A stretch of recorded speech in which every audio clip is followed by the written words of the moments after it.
नसीराबाद शहर में सुई गैस की हथरादू लोड शेडिंग, गैस शार्फिना ॻरा बिल मोकिलण ऐं तालके अस्पताल जी इमारत में जो अॾावतो कमु हली रहियो आहे उन जे सुस्त रफ़्तारी ख़िलाफ़ शहरी इताद जे सॾ ते तालका प्रेस क्लब अॻियां बुख हड़ताल कई वई आहे।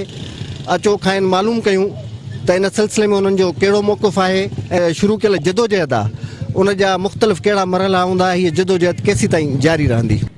काफ़ी अरसे खां तालका अस्पताल जंहिंजो टेंडर थियो आहे उनखे काफ़ी मां सम्झां 8 खां 10 साल थी चुका आहिनि, पर एतिरो सुस्त रफ़्तारी सां उनजो कमु हली रहियो आहे ॼण का असांजी ज़िंदगी में का ठहणी ई कोन्हे का।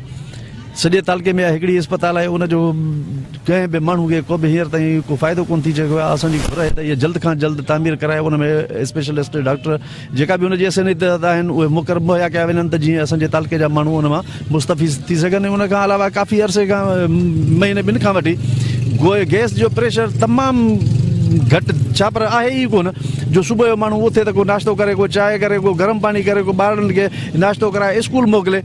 2-3 ॾींहं अॻु हफ़्तो ॾेढ अॻु इंतिज़ामिया सां मिलियासीं, इंतिज़ामिया यकीन बि ॾियारियो त असां कोशिशि कंदासीं त प्रेशर गैस प्रेशर मुहैया कयूं, पर हींअर ताईं गैस प्रेशर जी साॻी हालत आहे। उन खां वधीक वरी इंतिज़ामिया जी इहा बेवाजिबियूं त ॻरा बिल मोकिलण। शहरी इतिहाद इन्हनि नाजाइज़नि जाइज़नि ख़िलाफ़ एहतजाज ते वेठो आहे ऐं जेसीं ताईं इहे असांजा मामला मसइला सिधा नथा थियनि, असांखे गैस जे प्रेशर ठीकु नथो थिए, ॻरनि बिलनि जो को तइयन नथो थिए, तेसि ताईं शहरी इतिहाद पंहिंजी जदोजहद जारी रखंदो ऐं इनशाला इन वधीक जदोजहद लाइ अमल तयारु कंदो। महिरबानी। सही सिधा ऐं सादा 2 नंढड़ियूं घुरूं आहिनि, नंढड़ा अर्ज़ आहिनि वसवारनि जे अॻियां। हिकु इहो त शहर में गैस जो प्रेशर तमामु घटि आहे, जो सुबुह जो जीअं तव्हांखे असांजे दोस्त ॿुधायो त ॿारनि खे नाश्तो करे ॾियण में तकलीफ़ थिए पई, त गैस जो प्रेशर वधाए वञे, सॼे शहर खे गैस मुहैया कई वञे। ऐं ॿियो इहो त तालके अस्पताल जो कमु किविलीअ वारी रफ़्तार सां पियो हले। 10 साल थिया आहिनि, इहो कमु हलंदड़ आहे, इहो कमु हले पियो। अजीब ॻाल्हि आहे त 10 सालनि में हिकिड़ी इमारत तयारु नथी थिए हिननि खां। हीअ हथ वठी सभु ड्रामो कयो वियो आहे। असीं रुॻो एतिरो ॿुधाइणु घुरंदो आहे हिननि खे त यादि रखो, उन वक़्तु ताईं ही शहरी इतिहाद जी जदोजहद जारी रहंदी जेसीं ताईं गैस जो मामिलो हल न थींदो, जेसीं ताईं तालका अस्पताल जी इमारत तयारु न थींदी। असां हिन एहतजाज ज़रिए घुर था कयूं त नसीराबाद शहर जे अंदरि जेको गैस जो हथ वठी करे मामिलो कयो वियो आहे उहो हल कयो वञे, ॻरा जेके बिल आहिनि उहे वापसि कया वञनि, प्रेशर वधायो वञे ऐं सरकारी तालका अस्पताल जेका आहे उहा 7 खां 8 सालनि ताईं पई थी ठहे। हर साल ठेकेदार जी साईं परसेंटेज वधंदी आहे ऐं ठेकेदार राज़ी आहे त मां इनखे 2028 ताईं खणी हलां।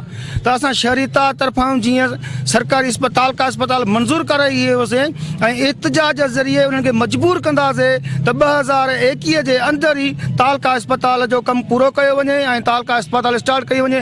गैस प्रेशर जे ख़िलाफ़ असांजो अॼु 3 ॾींहं आहे एहतजाज ऐं सुभाणे असां इंतिज़ामिया जे साम्हूं बुख हड़ताल कंदासीं ऐं उहो एसीं ताईं जारी रहंदो असांजो एहतजाज जेसीं ताईं गैस प्रेशर नथो वधायो वञे, तालका अस्पताल जो कमु पूरो नथो करायो। नसीराबाद जे शहर में गैस इंतिज़ामिया तरफ़ां जेके ॻरा बिल मोकिलिया विया आहिनि उनजी पुरज़ोर तौर ते मुज़म्मत था कयूं ऐं इहा घुर था कयूं। जिथे माण्हू जो गुज़र सफ़र मुश्किल हुजे उते तव्हां एॾा वॾा हिकिड़ा ॻाटे टोड़ बिल था मोकिलियो ऐं ॿियो गैस जो प्रेशर कोन्हे को। इहे जेके असांजी शिकायतूं आहिनि इहे ख़तमु कयूं वञनि। ॿियो असांजे नसीराबाद जे शहर में जेका तालके जी अस्पताल आहे इहा नसीराबाद जे शहर में हिकिड़ी तमामु वॾी तकलीफ़ आहे। हिकु इंडस हाईवे ते वेठा आहियूं जिते 2-2.5 लख माण्हू जी आबादी हुजे, उते को हादसो थो थी वञे। नसीराबाद जा माण्हू न हिते जेको रूरल हेल्थ सेंटर आहे उन में तड़पंदा था रहनि, न डॉक्टर आहिनि, न को एक्सरे मचींदा, न को ॿी को असांखे दवा थी मिले सही माना में। इन जे लाइ घुर था कयूं तालके जी अस्पताल जेका आहे उहा मुकमल करे नसीराबाद जे शहर खे जेका सिहत जी जेका ज़रूरत आहे उहा थोरी तौर ते माना फराहम कई वञे।